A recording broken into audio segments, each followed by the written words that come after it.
Happy Strength Side Friday. Today we're gonna talk about 3 tips how you can get lean for summer. We got a lot of stuff going on today. We're out training, we're gonna go camping later, backpacking. So before we get to those tips, let's see if I could hit this jump. This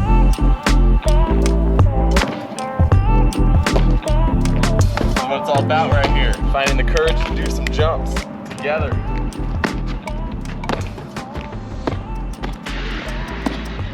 Little more power. Trevor's tapping out. He's got more to do. Doesn't want to waste all his energy. Out of me, I really want to get this, so I'm gonna spend a little bit more time here and get on top of that thing, man. Okay, this has got to come around. I think it's the elevation. We're in Colorado. Air's thinner. Air's thinner. Go further. Should go further, damn it. I have these new shoes. Now that's a good feeling right there. Took me like over 10 attempts, but finally got it. What do we got going here? Quad stretch. Oh wow, that's like something that we show sometimes, huh? You actually do it. Keep yourself limber, folks. It helps out. Trying to do it with no momentum now, just 2-foot jump. And Trevor's about to get this. Oh, dude, like my feet out. You're closer than I am. You were like right here. Oh.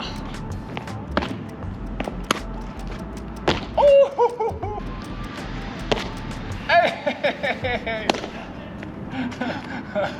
Fuck yeah. Oh, call this shot. That's what persistence looks like. Hell yeah, man. Kept going for it. Knew that was the one. Didn't quite stick it, but I'm happy with that.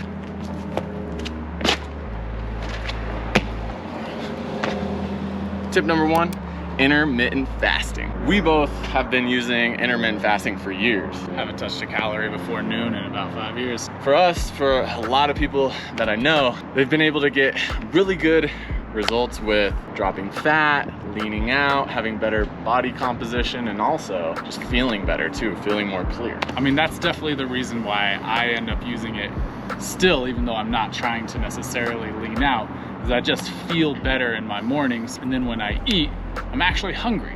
My body's telling me I'm ready for some calories. Yeah, if you've never tried it before, it's interesting to start taking time without eating, right? If you think of like the average person, we're constantly eating throughout the day. So it's just narrowing that window. And I used to get hangry. I don't get hangry anymore.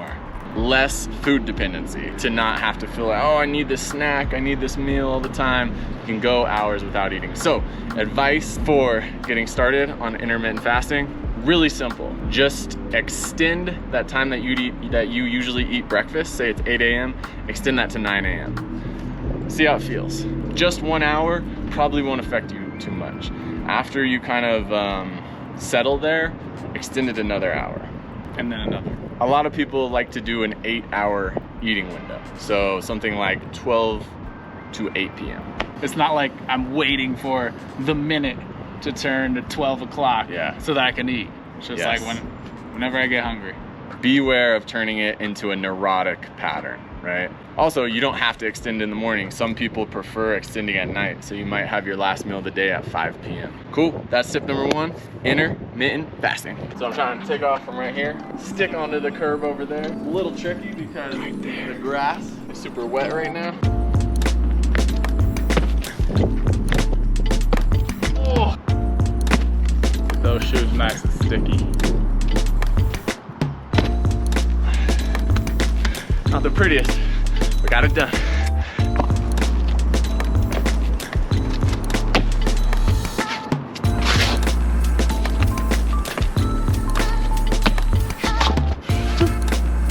I'm gonna get it after this.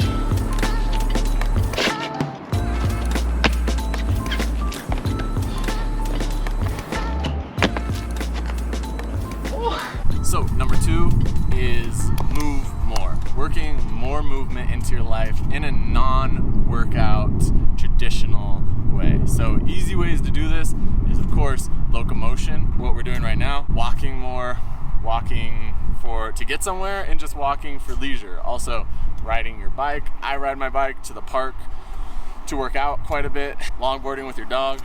Be careful.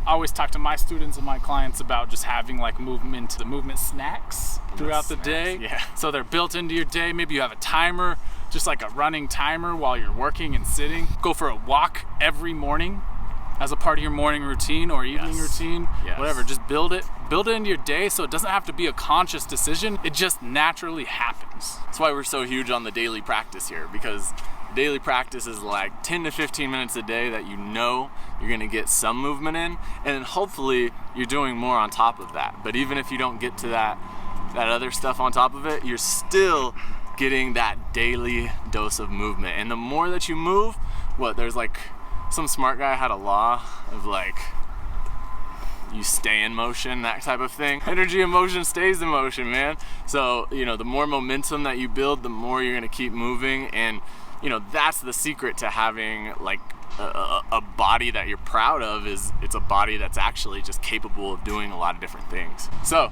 tip number 2, move more. Oh yeah. Grizzy just picked us up and we had a dope little training session here in Boulder, and we're headed home to get our backpacking stuff ready and hit the trail.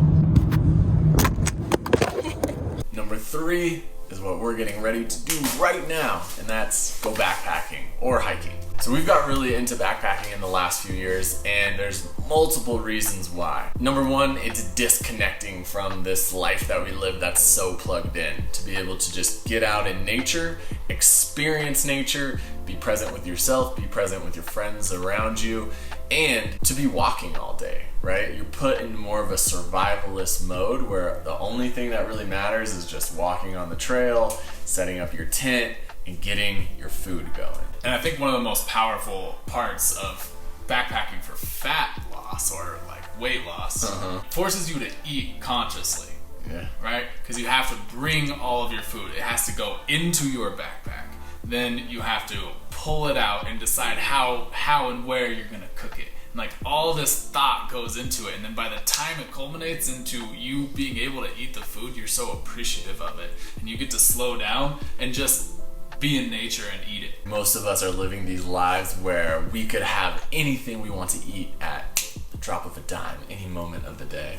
But when you're out there and all you have is what's in your pack, and you have to walk a certain amount of miles to get to where you're going to set up to eat this, like you really connect to that food better, and it starts to reestablish a different relationship with your body, moving, and eating. Well, guys, we are about to meet up with Mitch and Luciano and head out on the trail, so you'll see us doing that soon.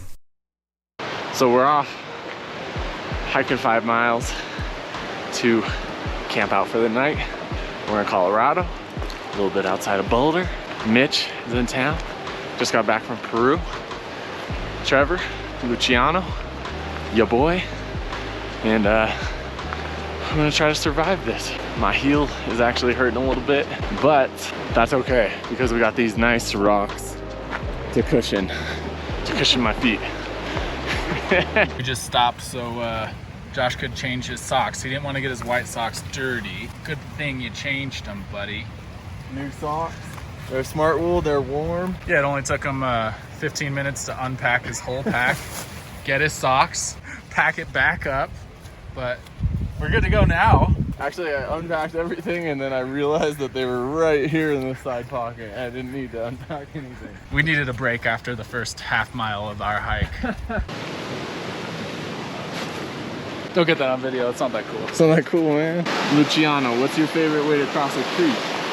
Sending it. Sending it. Trust yourself, Trev. What you gonna do? That was a little tougher than expected. Trevor went the wrong way, but because he sent it, I followed him. Alright, I don't know how good the audio will be, but Trevor's about to go in here. How do you feel right now? I got a few butterflies in my basket. Holy fuck, it's cold.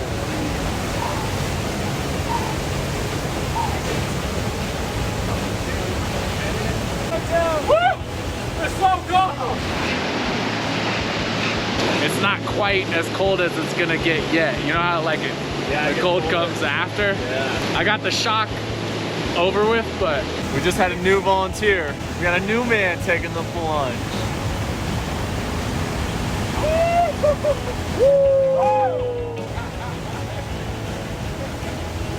Looks like Luciano's next, folks.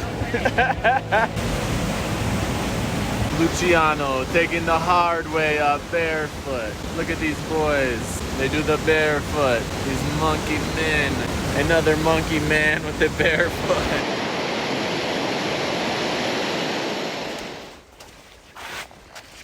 holy shit. Chris, you're fucking crazy, dude. True outdoorsman does it barefoot and can get ventilation to his legs whenever he wants.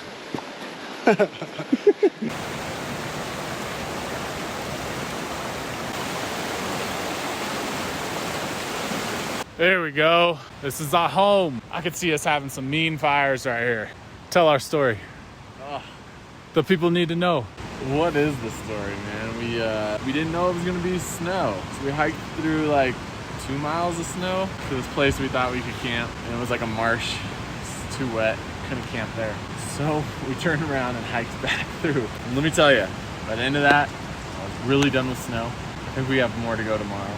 But now we're here, now we're home. All right, there we go. The old one-man tent. It's small, but let me tell you, it gets the job done, baby. Today's been tough, man. Some unexpected snow on this hike, and I was struggling. The altitude, I was struggling. I overestimated my fitness level for this. But this makes it all worth it. Oh, yeah. Trevor found some bell pepper plants. And that's organic moose meat. And then Mitch was walking around the marsh and found rice plants. As always, this guy comes with the campsite. He cooks the food.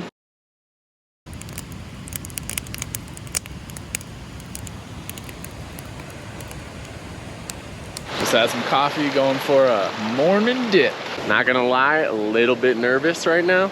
This water is really cold, but I didn't get in yesterday. Mitch and Trev did. So I'm gonna do it today. How you feeling? I don't think I want to do it anymore.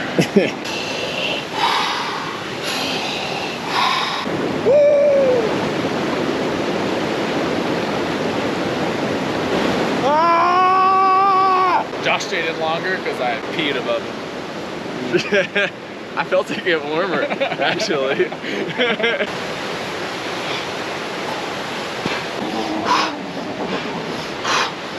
Oh, that was the worst thing I've ever done in my life. Full regret right now. But always say yes. But always say yes, though. But always say yes. Unless you're the cameraman, then you have to say no, you know? Totally would have done it if I didn't have to hold the GoPro. No, I'm just playing. I feel fully invigorated right now. Actually, really glad I did that. Better than coffee. Yeah, I regret it. We've got a Mitchie in the wild. Snuck away for a meditation and a cold plunge. What we got going here, boys? Well, Josh climbed one of these trees, found some bananas. Mitch went out, found a field of wild oats. I'm pretty sure you're the one that found the brown sugar. All natural, all sustainable. Except for the plastic bag that it came in. All right, here we go. We're packed up, we're heading out. Goodbye to home. Oh, got you, baby. Oh, I got you. wow, connection. Easy peasy, in the bag, baby. Tell us the story of your one really beat up sock. Obviously, we got our feet super wet yesterday on the hike. So I put these by the fire to dry. And we got burned up a little bit. Oh, man. Lost a sock and most of a shoe. They just gotta get me out of here today. And then I get to go shoe shopping. So, no biggie. Few things me, Trevor, and Pacha would love you to do. Like the video, comment below how did this video make you feel, right? We drop videos every single Friday, Wednesday too. So subscribe, and as always.